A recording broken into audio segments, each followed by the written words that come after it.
کہ فرماتے نماز کا فلسفہ، نماز کا بنیادی فلسفہ نماز کیوں فرض ہوئی؟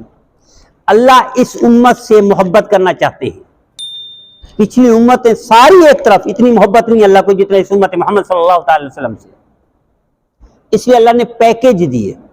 ان پیکیجوں میں ایک پیکیج یہ نماز بھی ہے۔ کیوں؟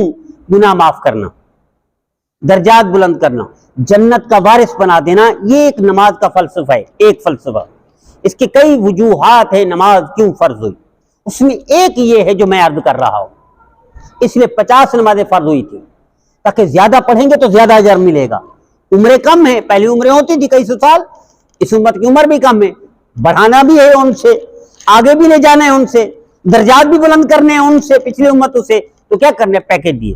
اس میں ایک پیکیج یہ نماز کا ہے۔ ایک فلسفہ یہ ہے کہ اللہ کے حبیب نے فرمایا جب بندہ وضو کرتا ہے، وضو سے فرمائے شروع فرمائے، ایک فلسفہ، کئی فلسفے نماز کے کیوں فرض ہے، کیوں پڑھتے ہیں، کیا وجہ ہے؟ انہوں نے فرمایا جب بندہ ہاتھ دھوتا ہے اللہ ہاتھ کے گناہ معاف کر دیتے ہیں، جب کلی کرتا ہے تو زبان کے گناہ معاف کر دیتے ہیں، جب چہرہ دھوتا ہے تو آنکھوں کے گناہ اللہ معاف کر دیتے ہیں، جب مسح کرتا ہے تو دماغ اور کانوں کے اللہ گناہ معاف کر دیتے ہیں، جب پاؤں دھوتا ہے تو اللہ پاؤں کے گناہ معاف کر دیتے ہیں۔ اب یہ ہو گیا، معاف ہو گیا۔ پھر حضور نے فرمایا جب بندہ اشہد ان لا الہ الا اللہ وحدہ لا شریک لہ واشہد ان، اور بعد کئی روایتیں اور بھی ہیں، انا انزلناہ فی لیلۃ القدر، اللہ جنت کے دروازے کھول دیتے ہیں۔ اب یہ بندہ آ گیا نماز پڑھنے کے لیے، میرے نبی نے فرمایا کہ جب یہ بندہ، ایک روایت میں 2 رکعت نفل، اللہ سارے گناہ معاف کر دیتا ہے۔ ایک روایت میں جب یہ بندہ کھڑا ہوتا ہے، سبحانک اللہم و بحمدک الحمدللہ رب العالمین، یہ سارے سوال جواب ہیں نماز میں۔ ہمیں تو پتہ نہیں نا ہم کہہ کیا رہے ہیں اور اللہ کہہ کیا رہا ہے جواب میں، ہمیں پتہ ہی نہیں، ہمیں پتہ ہی نہیں۔ اللہ ہر کلمے کا جواب دیتا ہے نماز میں۔ الحمدللہ رب العالمین اللہ اس کا جواب دیتا ہے، الرحمن الرحیم اللہ اس کا جواب دیتا ہے، مالک یوم الدین اللہ اس کا جواب دیتا ہے، لیکن ہمیں پتہ نہیں، ہم نے سمجھا نہیں ہے، نہ سیکھا ہے، نہ کوشش کی ہے۔ پھر قل هو اللہ احد اللہ اس کا جواب دیتے ہیں۔ میرے نبی نے فرمایا جب یہ بندہ کھڑا ہو گیا اور قیام میں آ گیا تو اللہ سارے جو بچ گئے تھے، ہاتھوں کے، زبان کے، آنکھوں کے، کانوں کے، دماغ کے، پاؤں کے، سارے گناہ جو ہو گئے معاف ہو گئے، اوپر جنت کا دروازہ کھلوا دیا۔ جو بچ گئے تھے اللہ ایک پوٹلی بناتے ہیں، فرشتوں کو کہتے ہیں اس کے گناہوں کی پوٹلی بنا دو، گٹھڑی بنا دو، اس کو اکٹھا کر دو، ایک کپڑے میں لکڑیاں باندھتے ہیں اس طرح باندھ کے اس کے سر پر رکھ دو۔ میرے نبی نے فرمایا جب یہ بندہ کر لیتا ہے سبحانک اللہم الحمدللہ رب العالمین قل هو اللہ احد، اور کہتے ہیں اللہ اکبر، کوئی نہیں کائنات میں اللہ سے بڑا، یہ حمد بیان کرتا ہے، یہ تسبیح بیان کرتا ہے۔ اللہ فرماتے اس سے پہلے فرشتوں کو سارے بقیہ گناہ اس کے رکھو یہاں سر پر، اب اللہ کہتے آؤ نیچے میرا بندہ۔ اب یہ بندہ رکوع میں جاتا ہے، اللہ کے حبیب نے فرمایا ساری گٹھڑی نیچے چلی جاتی ہے، سب صاف، سب ختم۔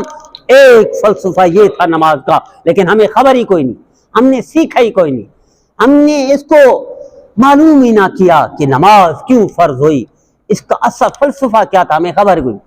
پھر اللہ کے حبیب نے فرمایا اب گناہ تو معاف ہو گئے، اب اللہ کا قرب تو صرف گناہوں کے معافی سے نہیں ملتا، قرب کے لیے میرے نبی نے فرمایا، اللہ فرماتے میرے بندے تم نے رکوع کر لیا، اب آ جا میرے قدموں میں۔ حضور نے فرمایا جب بندہ سجدہ کرتا ہے ان الساجد یسجد فی قدم الرحمن، جب یہ سر ماتھے پر، ہم سمجھتے ہیں زمین پر ہے، ہم سمجھتے ہیں صف پر ہے، قالین پر ہے، میرے نبی فرماتے یہ سر تیرا نہ صف پر ہے، نہ زمین پر ہے، نہ کسی چٹائی پر ہے، یہ سر تیرا میرے رب کے قدموں میں ہے، اب تجھے قرب مل گیا میرے رب کا۔ یہ ہے ولایت کا درجہ، یہ ہے اللہ کے قرب کا درجہ، یہ ہے اللہ کے مقربین میں سے ایک درجہ، ایک درجہ۔ پھر اللہ کے حبیب نے فرمایا جب یہ بندہ سلام پھیرتا ہے تو اللہ پاک کر دیتے ہیں اور اپنا قرب عطا فرما دیتے ہیں اور یا اللہ میں شامل فرما دیتے ہیں۔ اس لیے حضور نے فرمایا جو بندہ صبح کی نماز پڑھ لی گناہ معاف ہو گئے، اب پھر شروع ہو گیا غیبت، بہتان، الزام تراشی، گالم گلوچ، لڑائی جھگڑا ادھر ادھر، پھر آ گیا ظہر کے بعد، میرا رب کہتا ہے میرے بندے نے بہت گناہ کر لیے، میرے حبیب کے صدقے تو پھر واپس بلاؤ ظہر کے لیے، پھر اس کے سارے گناہ معاف کر دو۔ جو حضور نے فرمایا ایک نماز کے بعد دوسری نماز کے سارے گناہ اللہ اس لیے معاف کرتا ہے، اس میں سے ایک فلسفہ نماز کا یہ تھا، ایک فلسفہ۔ لیکن ہم نے توجہ نہ دی، نہ ہم نے توجہ دی اس پر کہ کیوں وضو ہم کیوں کر رہے ہیں۔ کبھی سوچا ہم نے؟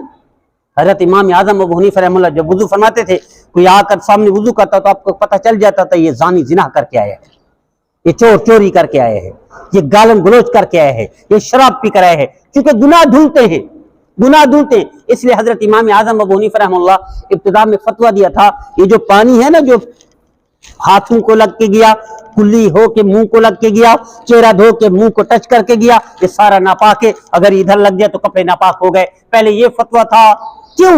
وہ دیکھتے تھے گناہ دھول رہے ہیں، پانی میں جا رہے، زنا جا رہا ہے، غیبت جاری ہے، گالم گلوچ جا رہا ہے، لڑائی جھگڑے جا رہے ہیں، شراب جاری ہے۔ پھر اللہ سے دعا کی، اللہ مجھ سے یہ نعمت سلب کر لے، میں عیب نہیں دیکھنا چاہتا بندوں کے، اللہ نے سلب کر۔ اس کے بعد فرمایا یہ پانی اگر گر جائے تو کوئی حرج نہیں۔ میں نے ابتدائی فتویٰ آپ کا یہ تھا امام اعظم ابو حنیفہ رحمہ اللہ کا۔ ہم مشکل میں پڑ جاتے، کتنی نمازوں میں آپ کا تبدیل کرتے، ایک نماز وضو ایک کپڑوں کے ساتھ کرتے، اس کو تبدیل کرنا پڑتا آپ کو، دوسرے پہن کر نماز پڑھنی پڑتی، پھر بھی اگر ادھر ٹپکتا، اس لیے میرے نبی نے فرمایا، آپ نے وضو فرمایا، وضو فرما کر کھڑے ہوئے، ایک صحابی آ گئے، یا رسول اللہ یہ لیجیے، یہ تولیہ لیجیے، یہ رومال لیجیے، یہ کپڑا لیجیے۔ آپ نے صاف فرما لیا اس کا دل رکھنے کے لیے، آپ دل نہیں توڑتے تھے، اس کا دل رکھنے کے لیے۔ لیکن نبی کی سنت یہ نہیں تھی، جو صحابی کے ساتھ کر دیا یہ سنت نہیں تھی میرے نبی کی، یہ پسندیدہ کام نہیں تھا۔ دوسری نماز میں دوسرا وضو کیا، پھر وہ صحابی کھڑے ہو گئے، آپ نے جھٹکا دیا، آپ جھٹکا نہیں دیتے تھے، آپ دل نہیں توڑتے تھے، جھٹکا دیا تاکہ آئندہ یہ نہ کرے۔ کیوں؟ اللہ کو یہ پسند ہے کہ وضو کریں تو پانی ٹپکتا رہے، وضو کرے تو وہ گیلا رہے۔ یہ جو ہم خشک کر دیتے ہیں یہ نقصان کر دیتے ہیں، جب تک گیلا ہوتے فرشتے نیکیاں لکھتے رہتے ہیں، ہم نقصان کر دیتے ہیں۔ تو اللہ ہمیں اس کا حقیقت سمجھنے کی توفیق عطا فرمائے۔ ہم نے توجہ ہی نہ دی، ہم بولے بھالے لوگ ہیں، ہم ایک ایک چیز باہر کی سیکھ لیتے ہیں، لے دے کر کیا بچا ہے ہمارے پاس؟ نیکیاں نہیں بچی، ہم سارے خالی ہیں، یتیم ہو گئے نیکیوں کے اعتبار سے، اچھائیوں کے اعتبار سے یتیم ہو گئے۔ نیکی نماز بچی ہے، اس نماز کو بھی اس کے حبیب کے طریقے پر نہیں پڑھتے۔ میرے نبی نے فرمایا صلو کما رأیتمونی اصلی، ایسے پڑھو جیسے میں پڑھتا ہوں، جیسے میرا ڈھانچہ ہے۔ نماز کا دوسرا فلسفہ ڈھانچہ بھی ایسا ہو میرے نبی کا، تجربہ کر کے دیکھ لیجئے، جس بندے کا ڈھانچہ نبی کریم صلی اللہ علیہ وسلم کے مطابق ہو جائے، اللہ اس کو گناہوں سے پاک کر دیں گے۔ اس لیے حضور نے، اللہ نے فرمایا ان الصلاۃ تنہا عن الفحشاء والمنکر، نمازی نماز پڑھتا ہے اللہ سارے گناہوں سے چھڑوا دیتے ہیں۔ ممکن نہیں نماز پڑھے گناہ۔ میرے نبی تشریف لے گئے، ایک جھاڑی کو پکڑا، ٹہنی کو پکڑا، اس کے پتے جھڑ گئے۔ میرے نبی نے فرمایا یہ ایسے گناہ جھڑتے ہیں نمازی اور وضو کرنے والے کے جیسے پتے جھڑ گئے۔ میرے نبی نے فرمایا جب بندہ گھر کے سامنے دریا ہو، نہر ہو، ندی ہو، اس کے سامنے کراس کرے، کئی دفعہ کراس کرے، میل بچے گی؟ یا رسول اللہ نہیں، فرمایا نماز میں بھی ایسے ہے۔ لیکن کبھی ہم نے سوچا کہ گناہ جا رہے ہیں؟ بھولے بھالے لوگ ہیں ہم، بھولے بھالے لوگ ہیں۔ تو میرے عزیزو، نماز کا ایک فلسفہ وہ ہے، دوسرا فلسفہ یہ، اسی طرح کئی اس کے وہ ہے اکابرین نے لکھے ہیں۔ تو ایسا ایسا ہم بیان کرتے رہیں گے۔ اللہ ہم سب کو نبی کریم صلی اللہ علیہ وسلم کی فرمانبرداری کی توفیق عطا فرمائے۔